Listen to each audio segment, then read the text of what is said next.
Hey everyone, Eddie Wilson here with the Think Realty Video Podcast. We're excited to be with you today. Obviously, I'm not Abhi Golhar. Abhi is usually the host. He actually has jury duty today, and so that's kind of an interesting thing. And so if I look red, it's because I had to cut my beach trip short and come back from the beach and do some podcasts. But I'm actually excited about it. It's one of my favorite things to do with Think Realty, is to get to talk to sponsors and to partners around the country that are doing amazing things. And so we actually have that for you today. One of our partners and friends from around the country, they're doing some pretty amazing things. Actually something new and fresh that we're going to bring to you today. But before we get to that, let me say a quick thank you to our sponsor. And our sponsor today has brought you this podcast, and that's Real Property Management, which is the largest property management franchise in North America, managing tens of thousands of properties for individuals, investors, and institutions throughout the country. You can learn more at realpropertymanagement.com or call 888-806-7088. Thank you so much for the support and for the help from Real Property Management. So today, our podcast guest is Adam Stern. Adam, are you with me? Yep, I'm here. All right, very good, man. How are you? I'm doing great. Adam has been a longtime friend. We've worked together in various other capacities. And Adam, just here in recent days, you have started something new. And so we ask you to be a part of the podcast so we can talk to you about what you're doing, what you're up to, and who you're servicing, and how people can plug into it. And so if you don't mind, just kind of give us the 30,000-foot view of everything that you've got going on in your life today. Yeah, thank you, Eddie. I appreciate you having me on. So it's been an exciting last year for me since 2020 started. I previously sold an interest in my previous company called Own America to start my new company called Strata SFR, which is squarely focused on the build for rent space. The SFR segment's been one of the fastest growing segments of the real estate market since the crash. And over the last several years, new construction, single family rentals has been a very hot topic ever since. Inventory has been constrained to the point where buying a new home in most markets around the country makes more sense than buying an existing home.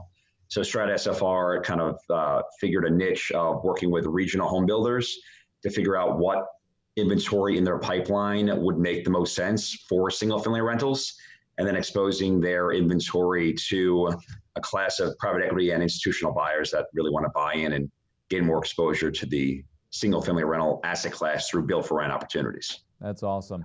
And so obviously this has been a fairly new movement in the SFR space. There's been a lot of guys for the past 4 or 5 years talking about the build to rent model. But someone, and I've heard a lot of builders talk about, boy, I'd love to get into that. I have no idea how to do it. I don't know how to finance it. I don't know my exit plan. Obviously, I've sat and talked at nauseum with some big hedge funds about how do we create it and where's the pocket at and where can we find it. And so it sounds like you obviously have both pieces of the puzzle and are putting that together. So more institutional buyers and those local to regional builders. So kind of what movement did you see in the marketplace? Was it that they just had a hard time putting that together? I mean, why choose that path for yourself? I mean, just why is there such an opportunity there? Yeah, so it's funny. You hear a lot about it, and everyone seems to understand and know that this is a big point of attention. And I felt like it was a good place for. I call myself a puzzle piece player. I'm not acting as a principal on the buy side. I'm not providing inventory. I'm not a builder. I'm just kind of a guy trying to add value in the middle. And what I realized was after talking to a lot of regional builders, the top 5, top 10 production builders around the country who sell thousands of homes every single year or every single quarter are talking to some of the largest institutional players and coming up with their game plan. But all the regional guys are kind of sitting on the outside wondering, what the capital sources are looking for, what product type, what areas are they buying in, what cap rates they're buying in, what the best financial arrangement between them are.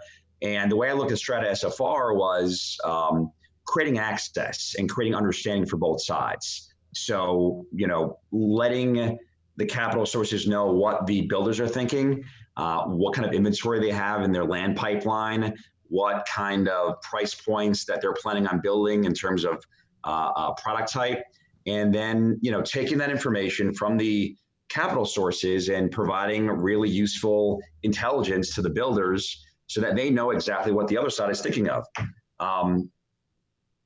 A really important part about that is I wanted builders to look at Strata as a one-to-many relationship, where if you're a builder and you're talking to one capital source, you're basically feeding a project up to one person who might say yes or might say no. And then if they say no, you got to go out and find another opportunity. And everyone wants a little bit something different. So I wanted to create a resource where a builder or builders can come to one place, have a guy like me who understands the market and understands what different players are looking for, and giving them an opportunity to bring out projects that make sense for not only just one player, but packaging in the right way, pricing in the right way, creating a marketplace and a market presence where they're not just showing it to one capital source, but they're actually drawing the right kind of attention to it, so that if one capital source doesn't necessarily like it, it'll have another place to land. And I felt it was a really important puzzle piece service that I could offer in the middle. And that's what Strata SFR was all about. That's how it was born. That's awesome. And obviously, I see your opportunity and what you're doing as a huge value add to a lot of these developers that are out there trying to find additional, opportunities. I mean, you've got a lot of guys that are developing stuff and looking at things and looking for opportunity, and really don't know where to go. I mean, they hear like, okay, this hedge fund's trying to, add 200 or 300 properties. Do I fit in their zone? Do I, what Sure. product they're looking for? And so, man, I think that, if I were sitting in the couple 100,000 shoes of Think Realty people that are watching and being a part of this platform, I would be going, okay, man, this makes a lot of sense. And so are you constantly putting this data out there? How do they connect with you? How do they find this information? Is it just a one-on-one conversation? Are you publishing information? Is there a website? I mean, how do they connect with you to find this information? Yep. So come April 1st, we're actually going to be putting out and launching our new website, where a big linchpin of this service, again, is providing access to both sides, access to builders and inventory for the capital sources, and access to useful information so that builders know what the capital sources are looking for. Without divulging too much, we've created kind of an ongoing process where both sides are incentivized to provide that information to us, and we'll be disseminating that information, again, deal flow to the capital sources and useful information from the capital sources to the builders to the other side. It'll all be kind of really apparent how we're doing that on our website, but I don't give away too much too fast before the actual launch. Yeah. It's going to take some of the fire and the wind out of my sails if I do that. I get it. So, I mean, obviously, maybe you're going to have to come back on the podcast after you launch so that you can talk more about it. But that's awesome. Yeah, that's awesome. So, I mean, obviously, you're seeing, movement around the country for institutional capital, really trying to find that build-to-rent model. Where are some of the areas that you're seeing this kind of build-to-rent model taking off? Are you seeing hot areas of the country where maybe the demographics or the psychographics, however you measure that, where it makes sense? Yeah, so it's interesting. The more I talk to regional and local builders, the more I realize that how new the trend really is. When builders are buying land, builders from large to small generally have a pretty long outlook when it comes to buying land. The land that they bought a few years ago is now, or a couple of years ago, is now turning into the developments that they're building for today's market. So they weren't thinking about build for rents a couple of years ago. It wasn't really that big of a thing. So really, when I talk to builders in key markets, and I focus mostly in the Southeast, from North Carolina to Florida and as far west as Alabama, I look at someone's pipeline of things that they're building right now. And since they hadn't really planned on offering any build for rent project, at least most builders haven't, it's all about finding what fits in terms of cap rate and in terms of product type. And that's mostly going to be entry-level homes. There's entry-level opportunities in every market around the Southeast, from, Raleigh to Charlotte and, Jacksonville, Orlando, Tampa. it's a harder price point for builders to service because the margins are lower. But there's really an affordability crisis anywhere, you look in any market around the country. So if you have a builder that bought the land at the right price and developed it for a cost where they can now sell the lot to a builder for the right price, and the builder can build a product for the right price, they can offer out an entry-level home. And that's really where I see the biggest opportunity in any market, where a lot of builders didn't buy that land at the right price, so they can only offer a higher priced home, $300,000, $400,000, $500,000 and above, and that doesn't really fit the build-to-rent model. So it's not so much about market, it's more about builder and what they bought over the last few years and be able to offer that correct product, that right product. That makes a lot of sense. And so obviously, we're at the peak of the market, have been for a few years now. At some point, what goes up must come down, right? Like even if it just goes back into normal market cycles, maybe a dip of 4 or 7% over a 6 or 7 year period. But, sure. Obviously that probably provides even greater opportunity with what you're talking about, where land, if we start to see even a small dip, is going to be sold at less, people that are just sitting on stuff. It seems like a lot of people have sold at the peak, but there's still people holding on to stuff. So it starts to dip. Maybe there's more opportunity there. Is that kind of how you see it? That if the market does begin to turn down just even a little bit, even just in a normal market cycle, does this provide a huge opportunity in that cycle for what you're talking about? Yeah, I think that that premise holds water. I think that's certainly on builders and developers' minds. When I talk to them, part of the conversation with builders about selling a entire subdivision or a big swath of a subdivision to investors that are going to turn into rentals versus doing it the old-fashioned way, which is selling them to retail to retail buyers. Sure. A lot of that is them taking their risk off the table. Normally when a builder buys land from a developer, they'll take down lots in stages as they sell the homes.